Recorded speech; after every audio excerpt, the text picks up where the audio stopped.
Hello ladies and gentlemen, Yessik Ziiq here again today to bring you the first episode of Let's Play Shorts, my attempt at getting through the ridiculous library of released games on Steam. So today we are looking at Aerena, or A-E-R-E-N-A, Clash of the Champions, and the reason I decided to look at this, I'm not usually a fan of free-to-play games, but this game is a turn-based action game, and I am pretty psyched about that because I really like myself some turn-based RPGs. So there is quite a bit for me to explain here, but I will just search for a match. There is a tutorial that starts at the very beginning of this game that I decided to play through before I did anything else. So you have to select your ship, you have to select your heroes. As you can see, I currently have 3 heroes and 3 abilities. These are abilities that I actually use as like the battle commander. And these guys are my units so far. You can buy more units if you go to the Metropole here. And, oh, sorry, maybe not in the Metropole. I forget exactly where. Oh yes, the Dukarna port. So if you go here, you can actually go to the person shop and you can buy new units. And you can buy them with in-game currency or Aether points, I'll call them, Aether coins. As you can see, it's like $2 for 45, or if you want to scroll down a bit, $20 for 650, which will pretty much buy you a lot of the characters in the game, but I'd rather just not do that, and I will play a regular game. So these series are going to be fairly short, like 2 or 3 episodes apiece, and maybe even all posted in the same day. I'm not quite sure yet, although I do not have time to do it today. So one thing I'm noticing so far is that the in-game chat is for some reason not working for me. So I found a match, just continue, yes, and waiting for the opponent. So the in-game chat is not working for me, and that's a bit of a sore spot, because when I'm playing online games, when you start a match, I like to do the whole good luck, have fun, enjoy the game, but that doesn't seem to be an option. So pretty much all the heroes have different abilities and different commands. They charge up Aether points every turn, today, or every attack. Another exciting battle for Aether, and here are the fearless combatants. As you can see, there are little set pieces on the ground. This one here allows you to build up energy on your own units. These ones here allow you to build up energy on your ship to use your special abilities. And the one in the middle is, of course, a healing tile, where if you stand your main troop on it for a turn, he will actually heal quite a bit. So they've actually started out something in a different unit than I would have expected, and because of that, I'm actually going to go ahead and summon my gunner. And I'm actually going to summon my gunner quite far in the back and not in line with them. Bloody Mary. So as you can tell, it's kind of a sporting event style of a game. And you are rewarded for quick turns, and not only that, but the turns are, well, you'll see, the timer is very short for a turn. Every turn you have 2 moves, and every move you can perform 1 action, of course. And as you can see, the actions can include things that my ship do. I'm the commander sitting there right now. So as you can see, I'm Steel Fist. I'm actually going to go over here and charge up some Aether points, because they can't get to me. You can actually kill people by knocking them off the edge. Your heroes will respawn, but it will damage your ship, and your total objective is to kill your opponent's ship. So I'm just going to stay here. Is there any way for me to just skip the turn? Yeah, there we go. You can click that to skip the turn. I haven't done that yet, so I didn't really know. Opponent has disconnected. Waiting for opponent to return, so this might be a really short victory. The first game, this did not happen, so I'm assuming that this is not a usual thing. But, you know, you can only expect so much when your opponent's name is Guerrero27, I just ate something sour and am cheering, or I'm happy and am cheering face. Oh, apparently they're back, just having some internet issues. Unfortunately, the turn timer does seem to have ticked down a bit while they were disconnected, which I think is only fair. Oh, opponent is disconnected again. Is this going to be a horrible failure of the first episode? Quite possibly. But, you know, this is going to be showing you my experience with the game as I play it. And I think that is very important, to show you exactly how things are going on. I'm not reviewing these games. I'm not telling you whether they're bad or good, except for as I play them and from what I see. It's just going to be pretty much a 3-episode, 4-episode Let's Play. And right now, I am not entirely impressed, especially since... Victory is mine! Okay, so they didn't give me huge amounts of experience for that. Apparently, I have my first victory now. Like I said, that's actually my... Well, I haven't said this, but that was my second game ever. And I leveled up! Yay! I'm so happy, feeling glad. So let's go back to the games and try this one more time. Apparently the maps cycle through on like a timer? I didn't know that before. I will select my ship, continue, yes, select my heroes, I'm ready. That is all the Aether capsules I want. Aether capsules are what they're called. You actually get more of them. Your Aether generator generates them every 15 minutes. Or every 2 hours. So they are a consumable resource, and I'm assuming there's a way to pay for them with Aether points to be faster. So here it is. Win by bringing the enemy ship down to 0 hit points. Kill enemy champions, also reduce their ship's hit points. Beware, for every hit ship, it gains Aether, allowing it to use more powerful shells. So Aether shells, I guess I should call them. I'm just waiting for another opponent now. Apparently it isn't all that popular right now, but there is a $1,000 cash prize for the top player in the first, however many days. Yes, ladies and gentlemen, today, live, another exciting battle for Aether. So now And I'm here playing, are the Master fearless Blaster. combatants. Master Blasters, who is clearly the coolest kid on his black.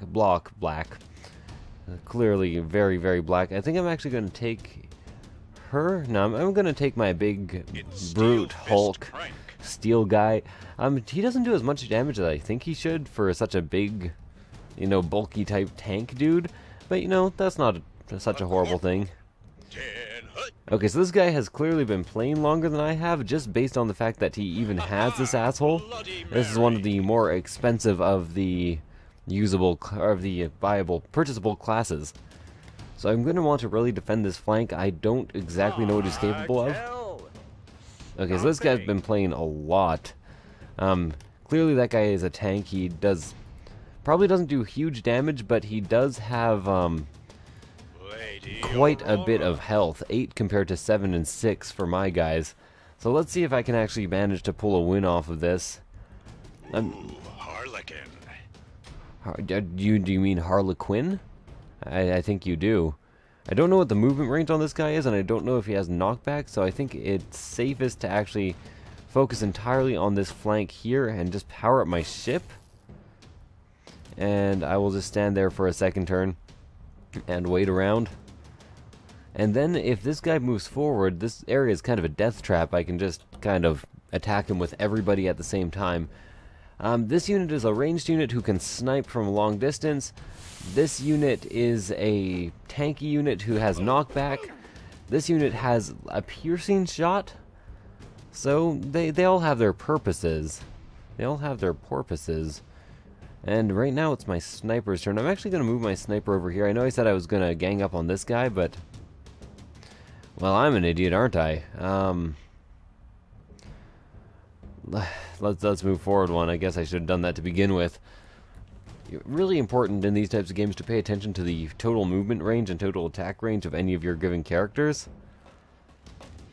I basically just fucked myself over there.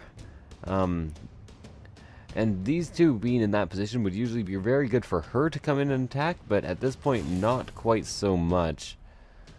Okay, so this was actually a fairly stupid move on his part, I think.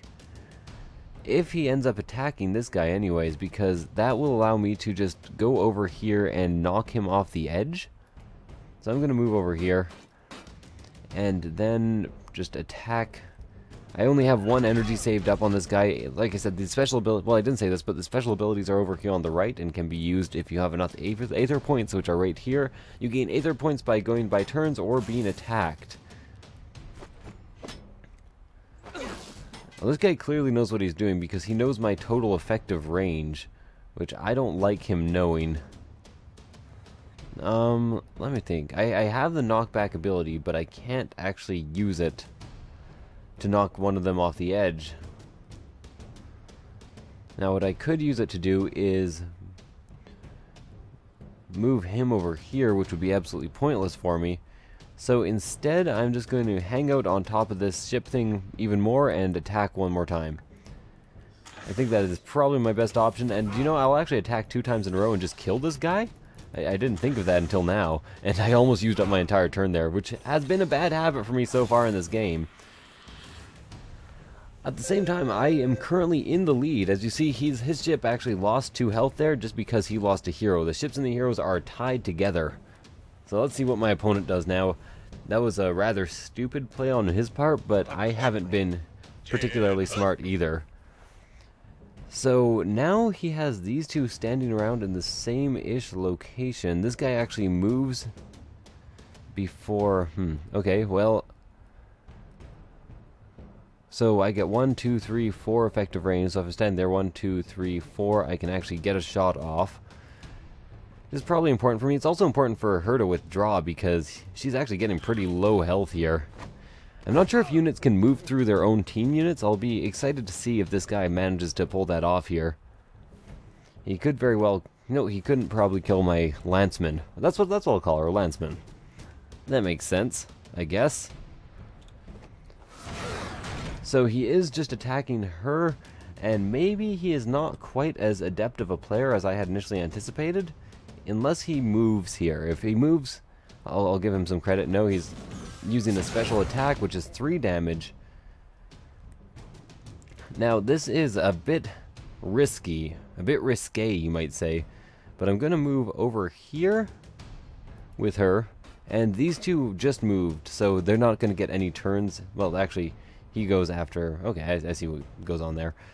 So she can use her special ability, which is Impale, and do damage to both of these guys at once. So very high value.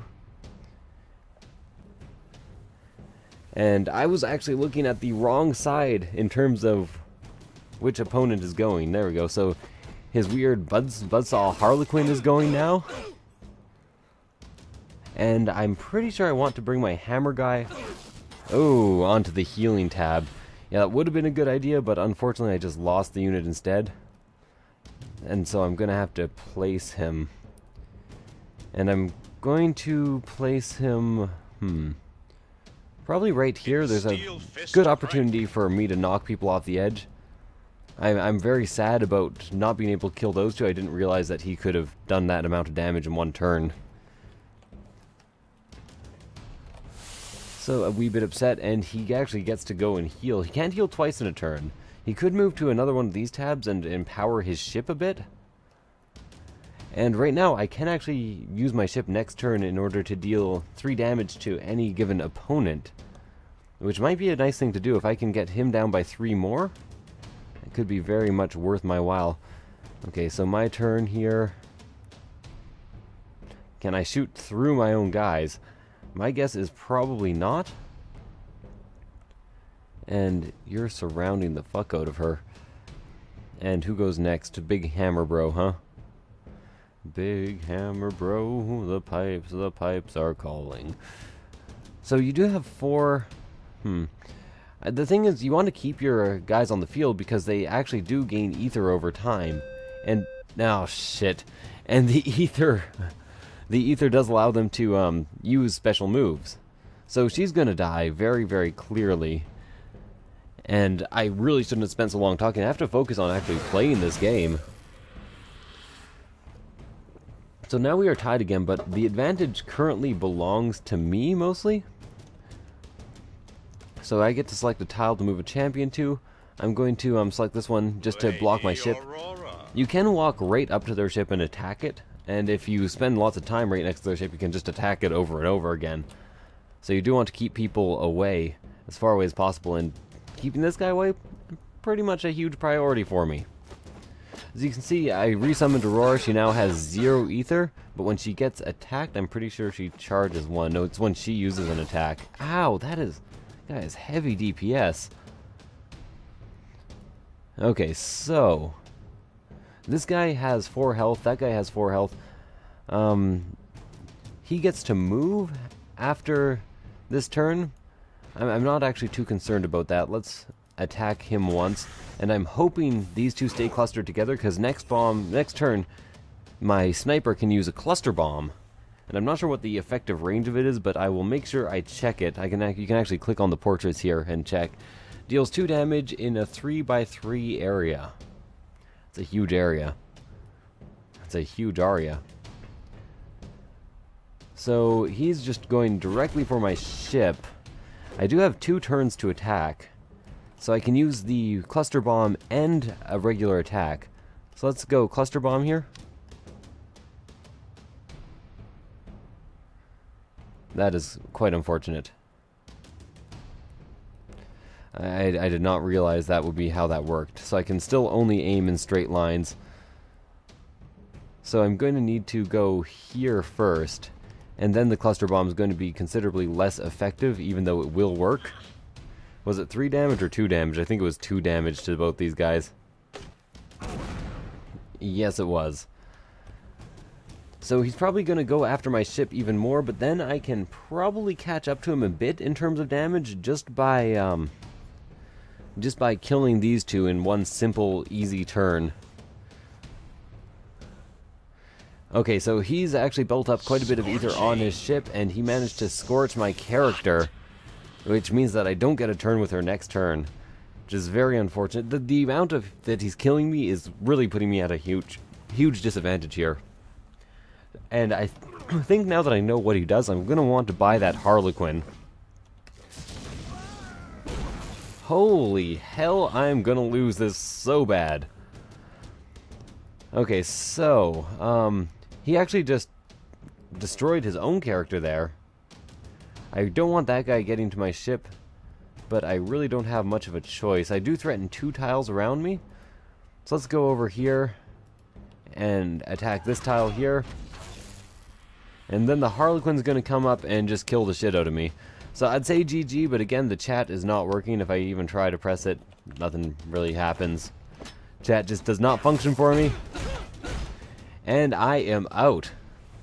So even if you lose the match, you do get a fair amount of experience. Ooh, a great team lost today. A great team. What a shame. So I got experience, I got some cash. You get extra cash for the rewards. I got long turns. I think you get more cash for short turns. And you can see you get achievements. Cash you get depends on the achievements, and that's pretty much it. So this was episode 1. Thank you guys for watching. I hope you enjoyed it. If you liked the series or the idea of the series, please give it a thumbs up, and I will see you guys next time. Bye.